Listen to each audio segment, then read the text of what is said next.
현대중공업 하청 노동자들이 월급을 제대로 못 받고 있다는데 이게 무슨 말이야? 지난 4월 현대중공업 하청 노동자들 중 2,000여 명이 월급날을 앞두고 작업을 거부하는 일이 발생했어. 월급날인 10일 이전에 하청업체에게 기성금, 즉 공사대금을 지급하고 그 돈으로 월급을 지급하는데 원청인 현대중공업이 하청업체들에게 기성금을 작게는 10%에서 50%까지 주지 않겠다는 거야. 그래서 월급날인 10일 노동자들의 월급을 작게 나오거나 나중에 주겠다고 한 거지. 한마디로 임금체불. 노동자들이 월급을 안 준다는데 당연히 작업을 거부하고 나온 거야. 세계적인 글로벌 기업 현대중공업에서 임금체불이라니? 대체 이게 무슨 말이야? 안녕하세요. 시민들의 정책수다 울산저널 시민포럼에서는 17번째 주제로 계속 반복되는 현중 사내하청 임금체불의 이유편을 준비했습니다. 현중의 사내협력사 임금체불은 어제 오늘 일이 아닙니다. 또 금속노조 노동연구원 현대중공업지부 사내하청지회에서 지난해 10월 이후 조사한 결과 사내하청 노동자들의 임금이 최근 3년간 월평균 17에서 24% 임금소득이 감소한 것으로 나왔습니다. 또 임금체불의 책임 또한 현중의 사내협력사 착취 구조의 근본 원인이 있으므로 일을 하면 할수록 임금체불과 부도위기의 악순환에 내몰리게 된다고 사내하청 노동자들은 집회와 시위, 소송을 통해서 얘기하고 있습니다. 이에 대한 얘기를 두 분을 모시고 하려고 합니다. 현대중공업 사내하청지회 사무장 이형진님과 대기업 조선 3사 하도급 갑질 피해하청업체 대책위 한익길님입니다. 나와주셔서 대단히 감사합니다. 반갑습니다. 안녕하세요. 현대중공업과 사내협력업체의 관계는 물량 도급이 아니라 인력 수급 관계다. 선시공 후 계약의 행위도 허위의 요식행위다라고 말씀하셨는데요. 이에 대한 얘기를 먼저. 네, 현대중공업과 사내협력사는 도급을 위장한 인력 파견업이며 불법 파견업체입니다. 위험의 외주화의 주범입니다. 공사대금이 얼마인지 알지 못한 상태에서 먼저 일을 시작하고 원청의 작업 지시에 의해 작업이 이루어지며 원청의 관리에 의해 인력 파견업체입니다. 저희들이 위장 도급이라 하는 이유는 첫 번째가 선시공 후 계약입니다. 그 다음 두 번째는 도급 관계에서 이루어지는 모든 과정, 견적이나 계약 등은 원청에 의해서 이루어지고 있습니다. 세 번째는 부당한 하도급 대금 결정입니다. 협력사들은 현대중공업의 공사대금 결정에 앞서 실제 투입 공수 전부를 보고할 뿐 구체적인 작은 실적을 보고하지 않고 있습니다. 협력사는 실적 입력도 하고 있지 않습니다. 그다음 현대중공업이 작성 보관 중인 품셈을 적용하지 않고 임의로 공사대금을 책정하여 일방적으로 허위 계약서를 작성합니다. 다음 원청에서 예상한 물량을 협력사와 공사계약 체결 시 적용하지 않고 원청에서 인위적으로 조작한 물량을 적용하여 계약서를 작성합니다. 다음 저희들이 불법 파견이라고 하는 이유는 위장 도급이라고 하는 이유에서 나타나듯이 물량 도급이 아니라 인력 도급입니다. 따라서 모든 작업은 원청의 지시에 의해 원청의 관리에 의해 원하청 동일한 일을 동일한 작업장에서 하고 있습니다. 이것이 불법 파견이라는 증거입니다. 또한 위험의 외주화라고 불리는 이유는 원청과 동일한 장소에서 동일한 일을 하지만 원청은 쉽고 편안한 일을 하고 위험하고 힘들고 급한 일은 사내협력사가 전부 다 이루어집니다. 그래서 위험의 외주화는 라고 하고 있습니다.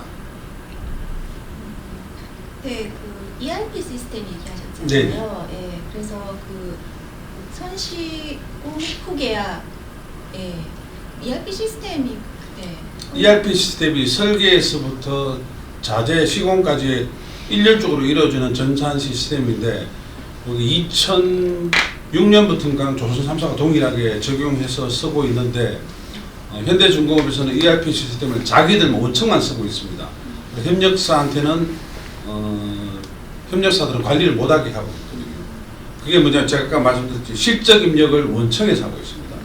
저희들이 만약에 100원어치 일을 했으면 100원어치를 실적 입력을 해야 되는데 그거조차도 원청에서 실적 입력을 하고 있습니다.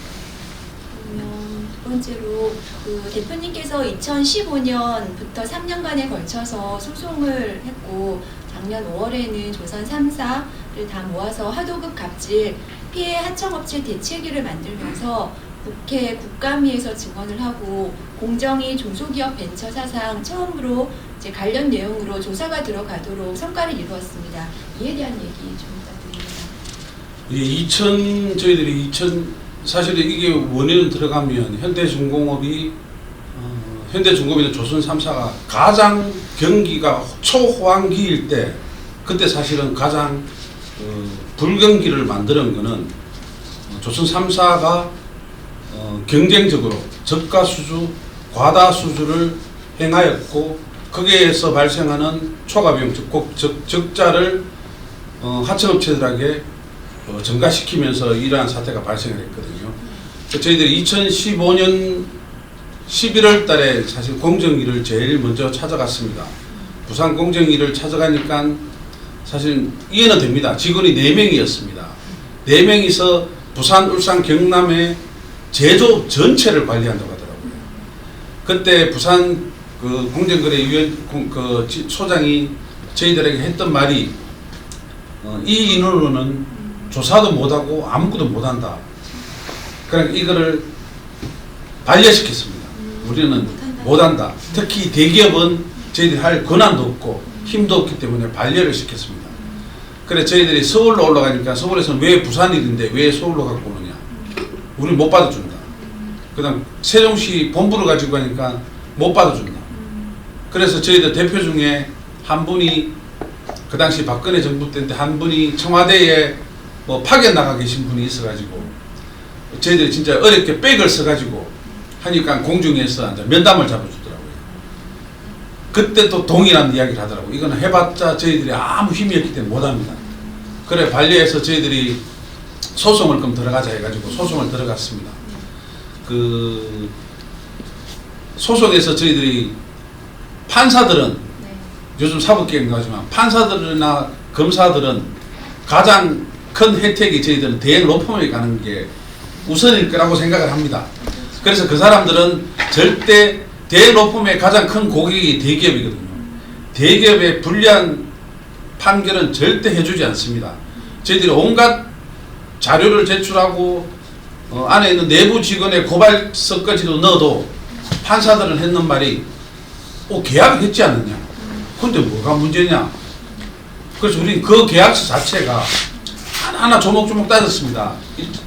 가령 제가 388개의 계약서가 있는데 이 계약서의 80% 이상은 뭔지를 모른다 그러면 제가 거기 388개에서 우리가 일을 안 한 게 더 많다. 그럼 증거를 대봐라. 그래서 저희들이 3년치 일을 어디서 누가 어디서 했는지를 엑셀로 다 풀었습니다. 엑셀 프로그램 아실지 모르겠죠. 그걸 풀어서 해보니까 정말 우리가 했던 일하고 우리 직원들이 갔던 거하고 계약사고는 엉터리였습니다. 그거를 다 제출해도 판사가 있는 말은 그랬어.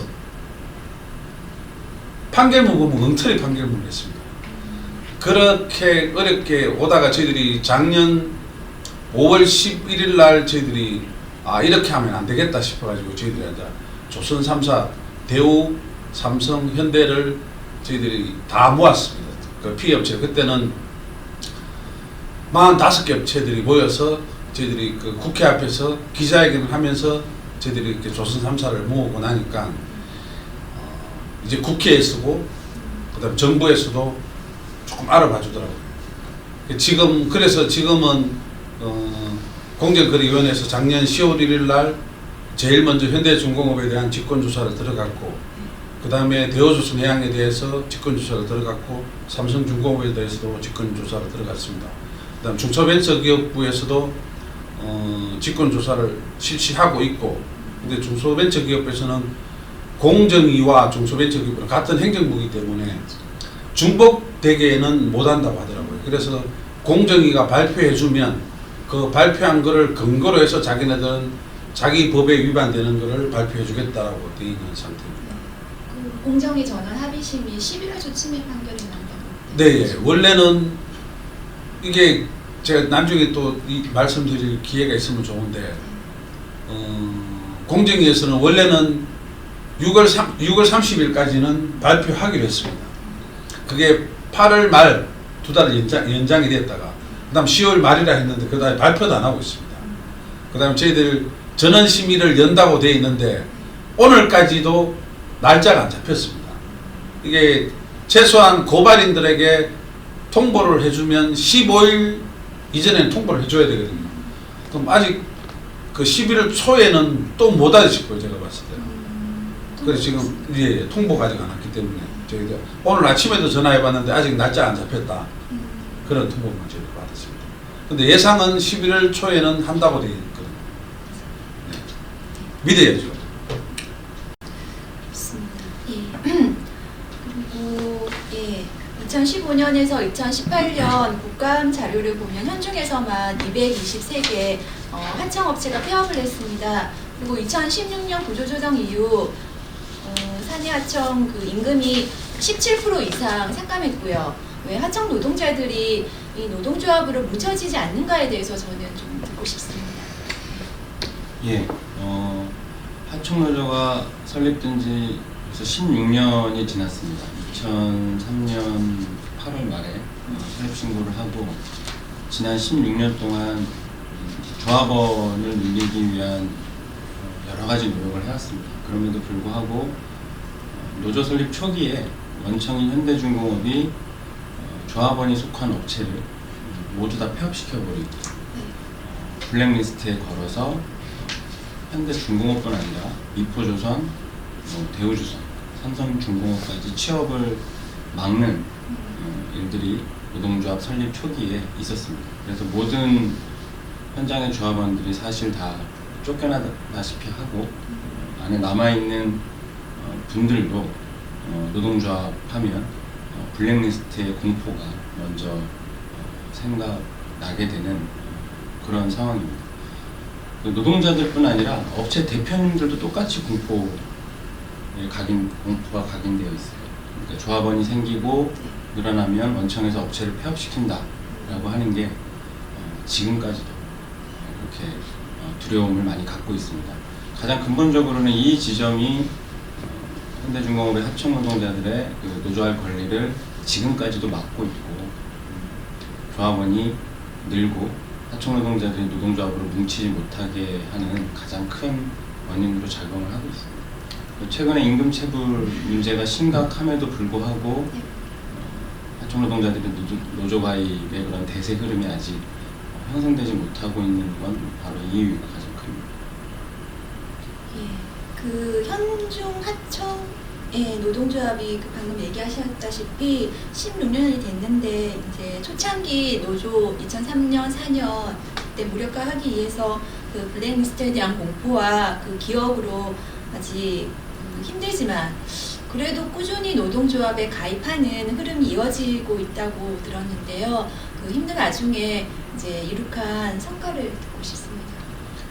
네, 그 가장 먼저는 2017년에 저희가 그 성내 삼거리 교각에 올라서 고공농성을 107일간 진행을 했습니다. 그 이후에 저희가 내려오면서 원청과 소위 블랙리스트를 없애는 것을 합의를 하고 그렇게 업체에 복직하는 것으로 그렇게 농성을 정리했던 바가 있습니다. 그래서 2017년 7월 이후부터 지금까지 소위 원청에서 하청 노동자들의 출입증을 제한하는 그런 블랙리스트는 가동이 되지 않고 있습니다. 그래서 어쩌면 하청 노조가 계속 끊임없이 투쟁해 오면서 이룬 성과 중에 하나가 일단 불법적인 그런 원청의 블랙리스트 운영을 일단 중단시킨 것이 가장 크다고 할 수 있고요.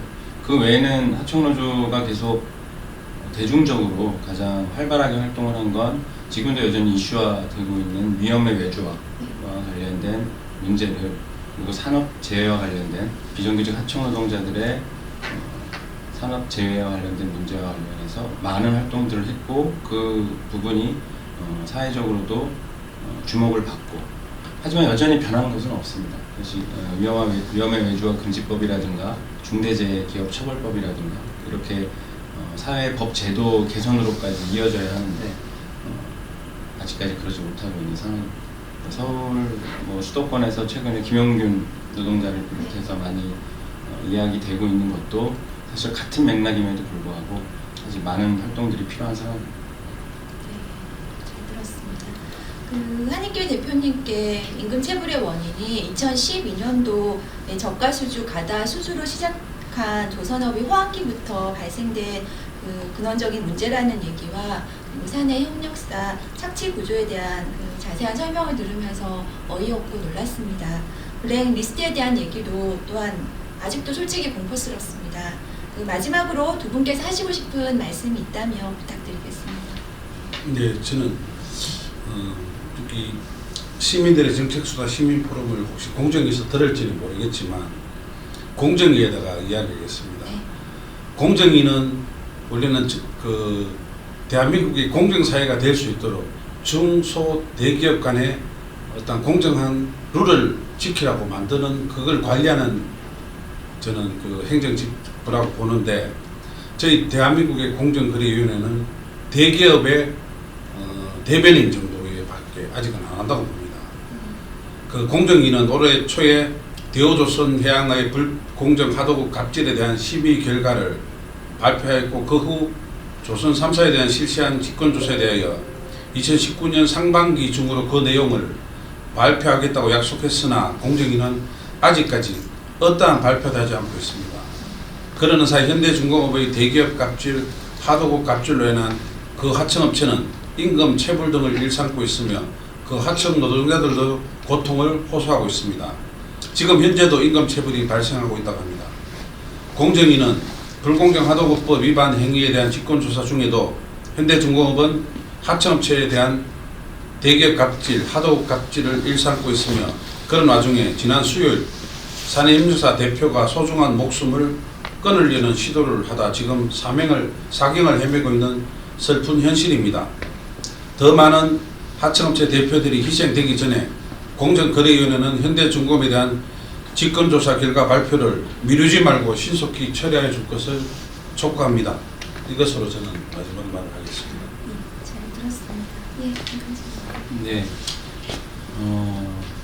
1년 가까이 현대중공업의 2,000명에서 3,000명의 노동자들의 임금 체불이 계속 고질적으로 발생을 하고 있습니다. 지난 10월 10일에도 약 2,000여 명의 하청 노동자들의 임금이 적게는 20%, 많게는 40~50%까지 체불되는 일이 끊이지 않고 계속 일어나고 있습니다. 임금 체불이 일어나는 가장 근본적인 원인을 저희는 원청 현대중공업이 저가 수주나 부실 경영의 손실을 하청에게 다 떠넘기는 것에서 시작되고 있다고 봅니다. 그 이유는 당연히 정몽준, 정기선으로 이어지는 재벌 세습, 그런 자금을 확보하기 위한 그런 이유 때문에 발생된다고 봅니다. 최근 현대중공업의 법인 분할 문제나 하청 노동자들의 임금 체불 문제는 이렇게 하나의 이유로 발생하는 것으로 봅니다. 더 이상 하청 노동자들의 임금 체불로 생계 고통을 받는 일이 없도록 원청은 적정한 기성대금을 하청업체에게 보장해야 하고 하청업체는 하청 노동자들의 임금이 체불되는 일이 없도록 4대 법률과 체납되는 일이 없도록 책임 있는 행보를 취해야 된다고 봅니다.